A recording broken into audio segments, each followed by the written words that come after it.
Salam sejahtera bagi kita semua, saudara yang terkasih dalam Kristus Yesus. Berjumpa lagi dengan saya di channel Penabur Benih. Dengan penuh rasa hormat dan empati, saya menyampaikan bahwa perjalanan spiritual seseorang adalah hal yang sangat pribadi dan mendalam. Setiap individu memiliki pengalaman hidup yang unik dan membentuk keyakinan dan pilihan mereka.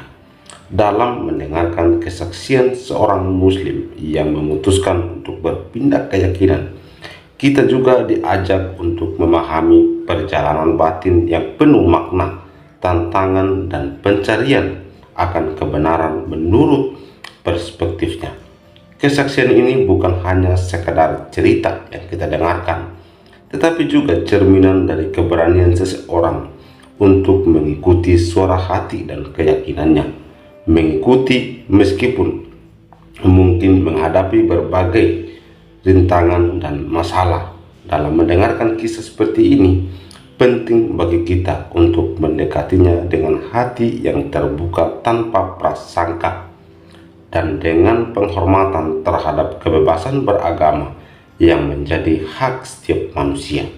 Semoga kisah ini dapat menjadi pelajaran berharga, baik dalam memahami keberagaman, memperkuat toleransi, maupun merenungkan perjalanan iman kita masing-masing. Mari kita jadikan pengalaman ini sebagai pengingat bahwa setiap orang memiliki hak untuk mencari dan menemukan jalan hidup yang menurutnya membawa kedamaian dan kebahagiaan sejati. Karena itu, saudara terkasih, di channel Penabur Benih akan mengucapkan terima kasih banyak untuk teman-teman semua yang sudah subscribe, like, komen, dan share video-video dari Penabur Benih, sehingga channel ini boleh terus berkembang dan kiranya nama Tuhan yang selalu dipermuliakan dalam kehidupan kita sebagai orang yang percaya kepadanya. Karena itulah Penabur Benih adalah seseorang yang melakukan firman Tuhan itu kepada keluarga, kawan, dan kenalannya, serta merenungkan kasih Kristus dalam kehidupannya. Perumpamaan diceritakan dalam Injil Matius pasal 13 dan Lukas pasal 8, di mana menggambarkan Yesus yang menaburkan benih firman Tuhan ke dalam berbagai jenis hati manusia.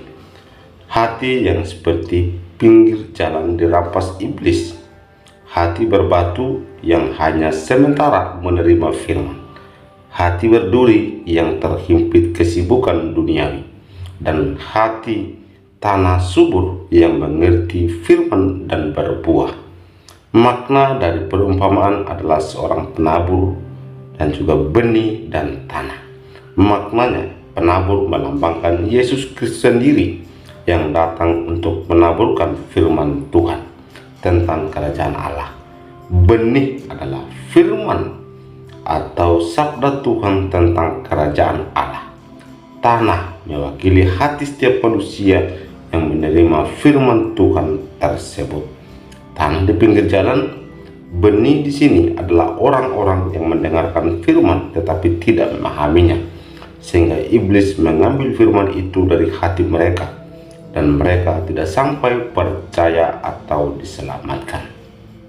Dan juga masih banyak lagi cerita-cerita lain perumpamaan tentang tanah dan juga tanah yang berbatu, tanah yang di pinggir jalan, tanah yang berduri, dan juga tanah yang subur atau baik. Namun ada pesan utama dari perumpamaan ini adalah bahwa penerimaan firman Tuhan sangat bergantung pada kondisi hati seseorang, dan hanya hati yang tulus dan jujur yang akan dapat memahami dan menghasilkan buah dari firman Tuhan tersebut. Mari kita menonton dan menyaksikan video berikut ini. Iya, karena kan aku kemarin muslim. Oh, kemarin muslim, baru kali. Gimana ceritanya kok jadi muslim? Nggak tahu ya, kayaknya ada kayak kenyamanan gitu. Terus akhirnya Dibaptis. akhirnya meninggalkan agama Islam lagi. Banyak yang begitu. Bahkan saya ngeliat ada satu video ya, dia mualaf tuh sudah 40 tahun. Terus dia gara-gara sering nonton saya, akhirnya dia keluar lagi dari agama ini. Sempat mualaf berapa lama Boru Khalid? Kalau muslim dari bayi. Oh, dari bayi muslim. Oh, muslim dari Iya. bayi. Tapi kok si Manung Khalid? Tapi mencurigakan ini, masa si Manung Khalid muslim? Saya belum pernah lihat ada si Manung Khalid muslim. Coba kita tes dulu. Sampai berapa lama muslimnya? Sampai kemarin bulan 5. Sampai bulan 5. Waduh, dari bayi sampai bulan 5 jadi muslimah, kemudian keluar dari agama Islam. Saya tes dulu. Kita di sini nggak mau bohong-bohong, nanti cuma ngaku-ngaku. Coba bacaan sholat gimana? Nggak pernah sholat. Nah, sholat? Masa Anda muslim nggak pernah sholat, ini bagaimana? Nggak pernah sholat, beneran. Tapi Anda Tapi kalau- muslimah. Muslimah. Coba Ada baca KTP-nya Al-Fatihah. muslimah. Coba baca Al-Fatihah. Emang udah boleh? Masih boleh? Ya boleh-boleh saja. Kan untuk menguji bahwa Anda pernah muslim. Coba. Bismillahirrahmanirrahim. Alhamdulillahirabbil alamin arrahmanirrahim maliki yaumiddin. Iyyaka na'budu wa iyyaka nasta'in ihdinas siratal mustaqim siratal ladzina an'amta 'alaihim ghairil maghdubi 'alaihim waladdallin. Amin. Oke. Coba ada surat lain nggak yang hafal juga? Qul a'udzu birabbin nas malikin nas ilahin nas min syarri waswasil khannas alladzi yuwaswisu fi sudurin nas minal jinnati wan nas. Sah ini, memang mantan muslimah ini teman-teman ya, sah. Ini saya mau tanya dulu, beneran Boru Khalid atau dibuat Boru Khalid? Dibuat baru kali setelah Pantas. masuk agama Kristen. Oke. Terus akhirnya sekarang meninggalkan agama Islam. Kenapa kok meninggalkan agama Islam? Karena agama yang kemarin baik, sekarang pun agamanya baik juga gitu kan, nggak menjelekkan agama yang kemarin lah. Cuma setelah masuk gereja kayak ada ketenangan gitu, kalau berdoa kayak apa, badan ini merinding gitu loh, kayak menyentuh ke hati gitu. Jadi lama terus ketemu orang yang tepat, jadi di apa, step by stepnya lah ngikutin. Step by step akhirnya meninggalkan agama Islam ya. Oke. Cuman ada satu statementmu yang saya tidak setuju, Kak Boru Khalid. Kalau kamu tadi mengatakan bahwasanya yang sebelumnya itu baik. Kalau yang sebelumnya baik, kenapa ditinggalkan? Iya juga sih. Itu namanya main baik-baikan. Contoh. Ini gelas baik bersih, oke? Terus Ya. satu lagi ada gelas baik bersih. Ya udahlah, ganti minum pakai ini, ganti pakai ini. Itu namanya kurang kerjaan. Mengganti itu karena sesuatu itu didapati tidak baik. Contoh. Ini gelas. Sudah saya dapati ada bekas lalat di dalamnya. Saya tukar, saya ganti dengan gelas yang lain. Karena saya dapati bahwa gelas itu tidak baik. Nah, ketika kita mengganti sesuatu, itu pasti karena kita dapati dia tidak baik. Saya kasih contoh. Kita pergi ke bengkel. Oke, kita beli mobil misalnya, mobil baru. Ya. Baru turun dari dealer. Businya tentu masih baru businya. Datang ke bengkel, dik. Bang, mau ganti busi. Kenapa? Karena masih baik businya. Masa yang baik diganti dengan yang baik gimana? Nah, saya mau kasih tahu. Itu ada dalam Al-Qur'an. Ada dalam Al-Qur'an kayak begitu. Jadi di dalam Al-Qur'an ada ayat yang berbunyi begini. Bahwasanya Allah menurunkan ayat kepada Muhammad. Lalu Allah membuat Muhammad lupa ayat itu. Lalu diganti sama Allah ayat yang lain. Yang sama baiknya. Nah, itu. Makanya saya bilang Allah sama Muhammad main lupa-lupaan. Tapi janganlah kita bahas itu karena Boru Khalid ini kayaknya sudah nyaman dengan Kristen, nggak mau bahas-bahas masa lalu, nggak apa-apa lah ya. Ya selamat menjalankan apa yang sudah diyakini sebagai yang baru, semoga menjadi manusia baru lebih baik lagi dari yang kemarin. Begitu ya? Ya. Oke. Terima kasih Baru Khalid. Saya turunkan ya. Bang. Oke, saya turunkan. Demikian video kesaksian yang kita sudah dengarkan secara bersama-sama. Kesaksian ini yang sangat luar biasa sekali, di mana ia menyampaikan pengalaman spiritualnya bersama dengan Kristus, dan ia mengalami perubahan yang luar biasa. Orang yang sakit disembuhkan melalui kuasa darah Tuhan kita Yesus Kristus. Makanya jangan sampai terlambat ketika kita percaya kepadanya, karena dia adalah Allah yang berkuasa baik di bumi maupun di sorga. Dan dia juga adalah Allah yang tidak bisa dibatasi oleh ruang dan waktu, apalagi dibatasi oleh manusia. Apa yang Tuhan pikirkan tidak sama dengan apa yang manusia pikirkan.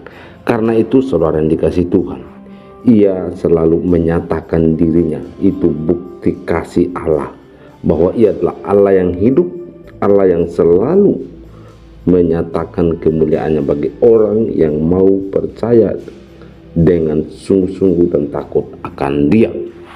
Lukas pasal 18 ayat 15 sampai 17 mengatakan demikian. Lembaga Alkitab Indonesia memberikan satu judul, Yesus memberkati anak-anak. Maka datanglah orang-orang membawa anak-anaknya yang kecil kepada Yesus, supaya ia menjamah mereka. Melihat itu, murid-muridnya memarahi orang-orang itu. Tetapi Yesus memanggil mereka dan berkata, biarkanlah anak-anak itu datang kepadaku, dan janganlah kamu menghalang-halangi mereka. Sebab orang-orang yang seperti itulah yang empunya kerajaan Allah. Aku berkata kepadamu, sesungguhnya barang siapa tidak menyambut kerajaan Allah seperti seorang anak kecil, ia tidak akan masuk ke dalamnya. Demikian firman Tuhan, saudara yang dikasih Tuhan. Sebenarnya yang menjadi pertanyaan kita dan menjadi topik dalam perenungan firman Tuhan ini adalah, ada apa dengan anak kecil? Seorang ibu menggendong anak kecil naik bis pulang ke rumah. Ketika kernet menghitung penumpang, ia berkata, anaknya dipangku saja ya bu, bebas tiket. Umumnya anak kecil sering dianggap lemah, belum mengerti apa-apa, masih bergantung pada orang tua, belum dianggap penting dalam lingkungan sosial, bahkan kehadirannya tidak dihitung. Ketika orang-orang membawa anak-anak kecil kepada Tuhan Yesus, murid-muridnya memarahi orang-orang itu. Alasannya, Yesus sudah lelah karena sepanjang hari berjalan dan mengajar tentang kerajaan Allah. Sedangkan anak-anak itu belumlah mengerti tentang pengajaran Yesus. Biarlah nanti orang dewasa yang mengajarkannya kepada anak-anak mereka masing-masing. Tidak harus Yesus yang turun tangan mengajarkan anak-anak kecil. Sekarang jangan halangi Yesus dalam perjalanannya. Melihat perbuatan murid-muridnya itu, Yesus memanggil orang-orang yang membawa anak-anak itu dan berkata, biarkanlah anak-anak itu datang kepadaku, dan jangan halang-halangi mereka. Sebab orang-orang seperti inilah yang memiliki kerajaan Allah. Sepertinya Yesus tidak mengindahkan perbuatan murid-muridnya. Dia mengajar dengan menyuruh orang-orang itu membawa anak-anak kepadanya. Lalu Yesus berkata kepada murid-muridnya, siapa saja yang tidak menyambut kerajaan Allah seperti seorang anak kecil, ia tidak akan masuk ke dalamnya. Bagi Yesus, anak-anak itu sangat berharga, bukan penghalang untuk menyatakan kerajaan Allah. Mereka berhak mendapatkan berkat Yesus dan harap dihitung keberadaannya. Ada dua anggapan orang dewasa terhadap anak-anak, menganggap penting dan menganggap tidak penting. Namun Yesus menunjukkan kepada kita pentingnya menyambut kerajaan Allah seperti anak-anak itu. Anak-anak memilih karakter jujur, polos, mudah berteman, dan mudah mengampuni. Gambaran kerajaan Allah itu mau berteman dengan siapa saja, rela mengampuni, dan mau hidup damai di sekitar. Kita pun dapat meneladani orang-orang yang membawa anak-anak kepada Yesus. Karena itu, saudara yang dikasihi Tuhan, jangan kita membiarkan diri kita dikuasai oleh pemikiran-pemikiran yang berasumsi. Tetapi di sini Tuhan Yesus menyatakan bahwa biarkan anak-anak kecil itu datang kepadaku. Dan itu lebih menekankan ayat 17 bahwa aku berkata kepadamu, sesungguhnya barang siapa menyambut kerajaan Allah seperti seorang anak kecil, ia tidak akan masuk ke dalamnya. Jadi apapun itu, anak kecil tetap berharga di mata Tuhan. Demikian dengan orang yang baru percaya kepada Kristus Yesus. Mereka seperti bayi yang masih membutuhkan susu yang murni. Mereka masih membutuhkan makanan rohani yang memang benar-benar makanan rohani tersebut adalah firman Tuhan, di mana mereka makan seperti bubur yang masih belum keras. Demikian dengan yang kita dengarkan apa yang disampaikan oleh Murtadin ini ketika ia mengambil keputusan percaya kepada Kristus, dan bahkan dalam komentar-komentar yang ia jawab, ia respon dalam TikTok, di mana ia menyampaikan kerajaan Allah, memberitakan Injil kepada mereka, bahwa kuasa Yesus itu seperti ini. Allah yang kita sembah di dalam Yesus adalah Allah yang berkuasa. Itulah yang menjadi tujuan dia menyampaikan kesaksian ini, melalui ada orang yang komentar yang mengarah kepada hal yang negatif, tetapi dia memberkati mereka.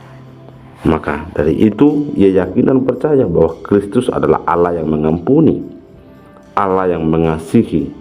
Maka ia juga menerapkan kasih itu kepada orang-orang yang memang meresponi kesaksian dia dengan cara yang negatif, dan bahkan mereka punya motivasi yang salah terhadap apa yang ia sampaikan. Karena itu, saudara dikasih Tuhan, mari kita terus bersaksi kepada siapapun dan dimanapun, supaya Injil dapat diberitakan dan Tuhan Yesus dipermuliakan. Demikian firman Tuhan dan juga perenungan dan video kesaksian yang kita sudah dengarkan secara bersama-sama. Semoga ini boleh menjadi berkat, dan Tuhan kita Yesus Kristus semakin dimuliakan dan diagungkan, karena dia adalah Allah yang layak disembah, dipuja. Dialah pencipta langit dan bumi serta segala isinya. Tuhan Yesus memberkati. Shalom.